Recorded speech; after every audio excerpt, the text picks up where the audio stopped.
ఉన్నమాట అంటే ఉలిక్కిపడి ఏడుపులు పెడబొబ్బలు శాపనార్థాలకు తయారవుతున్నారు. ఉంది ఇంకా చాలా చరిత్ర. ఏం మర్చిపోరు తెలంగాణ ప్రజలు.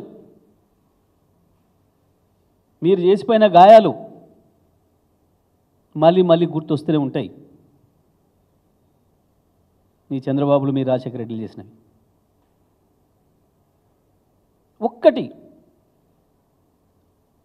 ఆంధ్రప్రదేశ్కు 350 టీఎంసీల నీళ్ళ నిల్వ చేసే ప్రాజెక్టులను పూర్తి చేసుకున్న రాజశేఖర రెడ్డి, చంద్రబాబులు తెలంగాణలో 3.5 క్యూసెక్కుల నీళ్ళ నిల్వ చేసే ఒక కొత్త చెరువును కట్టిందా?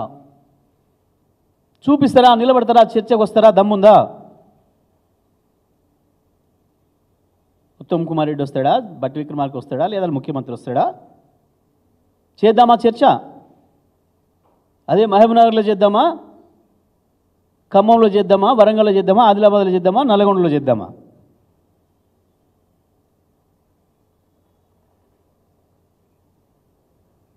మళ్ళీ పోయిన రాక్షసుల జ్ఞాపకాలు తీస్తూ తెలంగాణ ప్రజల మనసులు గాయపరుస్తూ ఉన్నారు.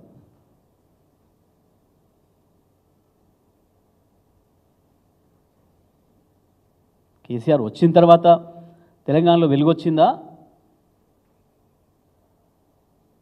మీరు మాట్లాడుతున్న మీ పాత భాషలైన తెలంగాణకు దుర్మార్గంగా అన్యాయం చేసిన మీ నాయకులతో వచ్చిందా?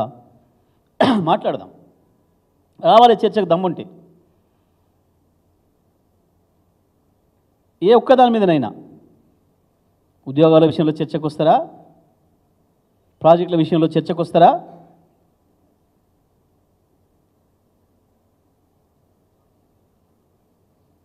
కనీసం